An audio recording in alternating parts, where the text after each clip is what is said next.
اور انہی کے پیرووں میں ابراہیم تھے جب وہ اپنے پروردگار کے پاس عیب سے پاک دل لے کر آئے، جب انہوں نے اپنے باپ سے اور اپنی قوم سے کہا کہ تم کن چیزوں کو پوجتے ہو، کیوں جھوٹ بنا کر اللہ کے سوا اور معبودوں کے طالب ہو، بھلا پروردگار عالم کے بارے میں تمہارا کیا خیال ہے؟ تب انہوں نے ستاروں کی طرف ایک نظر کی اور کہا میں تو بیمار ہوں، تب وہ ان سے پیٹ پھیر کر لوٹ گئے۔ پھر ابراہیم ان کے معبودوں کی طرف متوجہ ہوئے اور کہنے لگے کہ تم کھاتے کیوں نہیں، تمہیں کیا ہوا ہے، تم بولتے نہیں؟ پھر ان کو داہنے ہاتھ سے مارنا اور توڑنا شروع کیا تو وہ لوگ ان کے پاس دوڑے ہوئے آئے۔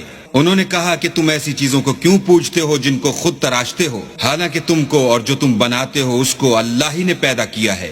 وہ کہنے لگے کہ اس کے لیے ایک عمارت بناؤ، پھر اس کو آگ کے ڈھیر میں ڈال دو۔ غرض انہوں نے ان کے ساتھ ایک چال چلنی چاہی اور ہم نے انہی کو زیر کر دیا۔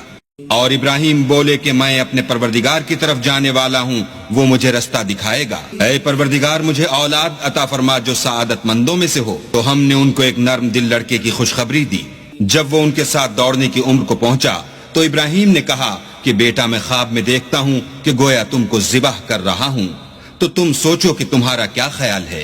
انہوں نے کہا کہ ابا جو آپ کو حکم ہوا ہے وہی کیجیے، اللہ نے چاہا تو آپ مجھے صابروں میں پائیے گا۔ جب دونوں نے حکم مان لیا اور باپ نے بیٹے کو ماتھے کے بل لٹا دیا تو ہم نے ان کو پکارا کہ اے ابراہیم تم نے خواب کو سچا کر دکھایا، ہم نیکوکاروں کو ایسا ہی بدلہ دیا کرتے ہیں۔ بلا شبہ یہ صریح آزمائش تھی اور ہم نے ایک بڑی قربانی کو ان کا فدیہ دیا، اور پیچھے آنے والوں میں ابراہیم کا ذکر خیر باقی چھوڑ دیا کہ ابراہیم پر سلام ہو، نیکوکاروں کو ہم ایسا ہی بدلہ دیا کرتے ہیں، بے شک وہ ہمارے مومن بندوں میں سے تھے۔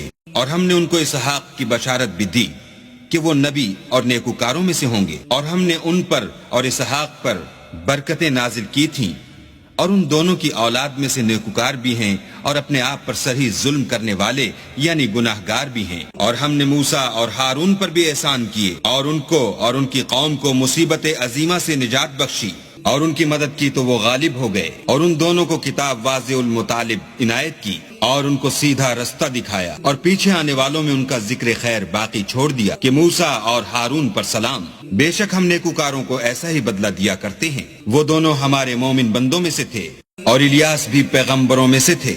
جب انہوں نے اپنی قوم سے کہا کہ تم ڈرتے کیوں نہیں، کیا تم بال کو پکارتے اور اسے پوجتے ہو اور سب سے بہتر پیدا کرنے والے کو چھوڑے دیتے ہو، یعنی اللہ کو جو تمہارا اور تمہارے اگلے باپ دادا کا پروردگار ہے؟ تو ان لوگوں نے ان کو جھٹلا دیا، سو وہ دوزخ میں حاضر کیے جائیں گے۔ ہاں اللہ کے بندگان خاص مبتلا عذاب نہیں ہوں گے۔ اور ان کا ذکر خیر پچھلوں میں باقی چھوڑ دیا کہ الیاسین پر سلام، ہم نیک لوگوں کو ایسا ہی بدلہ دیتے ہیں، بے شک وہ ہمارے مومن بندوں میں سے تھے۔ اور لوط بھی پیغمبروں میں سے تھے، جب ہم نے ان کو اور ان کے گھر والوں کو سب کو عذاب سے نجات دی، بڑھیا کے پیچھے رہ جانے والوں میں تھی۔ پھر ہم نے اوروں کو ہلاک کر دیا، اور تم دن کو بھی ان کی بستیوں کے پاس سے گزرتے رہتے ہو اور رات کو بھی، تو کیا تم عقل نہیں رکھتے؟ اور یونس بھی پیغمبروں میں سے تھے، جب بھاگ کر بھری ہوئی کشتی میں پہنچے اس وقت قرع ڈالا تو انہوں نے زک اٹھائی، پھر مچھلی نے ان کو نگل لیا، اور وہ قابل ملامت کام کرنے والے تھے۔ پھر اگر وہ اللہ کی پاکی بیان نہ کرتے تو اس روز تک کہ لوگ دوبارہ زندہ کیے جائیں گے اسی کے پیٹ میں رہتے۔ پھر ہم نے ان کو جبکہ وہ بیمار تھے فراخ میدان میں ڈال دیا، اور ان پر کدو کا درخت اگایا، اور ان کو لاکھ یا اس سے زیادہ لوگوں کی طرف پیغمبر بنا کر بھیجا تو وہ ایمان لے آئے، سو ہم بھی ان کو دنیا میں ایک وقت مقرر تک فائدے دیتے رہے۔ ان سے پوچھو تو کہ بھلا تمہارے پروردگار کے لیے تو بیٹیاں اور ان کے لیے بیٹے، یا ہم نے فرشتوں کو عورتیں بنایا اور وہ اس وقت موجود تھے؟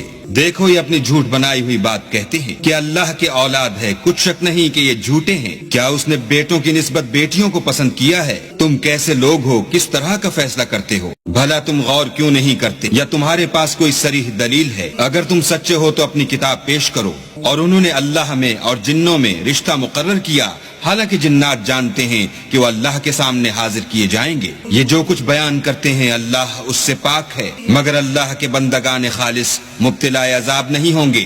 سو تم اور جن کو تم پوجتے ہو اللہ کے خلاف بہکا نہیں سکتے مگر اس کو جو جہنم میں جانے والا ہے۔ اور فرشتے کہتے ہیں کہ ہم میں سے ہر ایک کا ایک مقام مقرر ہے، اور ہم صف باندھے رہتے ہیں اور خدائے پاک ذات کا ذکر کرتے رہتے ہیں۔ اور یہ لوگ کہا کرتے تھے کہ اگر ہمارے پاس اگلوں کی کوئی نصیحت کی کتاب ہوتی تو ہم اللہ کے خالص بندے ہوتے، لیکن اب اس سے کفر کرتے ہیں، سو ان قریب ان کو اس کا نتیجہ معلوم ہو جائے گا۔ اور اپنے پیغام پہنچانے والے بندوں سے ہمارا وعدہ ہو چکا ہے کہ وہی مظفر و منصور ہیں، اور ہمارا لشکر غالب رہے گا۔ تو ایک وقت تک ان سے اعراض کیے رہو اور انہیں دیکھتے رہو، یہ بھی ان قریب کفر کا انجام دیکھ لیں گے۔ کیا یہ ہمارے عذاب کے لیے جلدی کر رہے ہیں؟ مگر جب وہ ان کے میدان میں اترے گا تو جن کو ڈر سنایا گیا تھا ان کے لیے برا دن ہوگا۔ اور ایک وقت تک ان سے منہ پھیرے رہو اور دیکھتے رہو، یہ بھی ان قریب نتیجہ دیکھ لیں گے۔ یہ جو کچھ بیان کرتے ہیں، تمہارا پروردگار جو صاحب عزت ہے اس سے پاک ہے، اور پیغمبروں پر سلام، سب طرح کی تعریف اللہ رب العالمین کو سزاوار ہے۔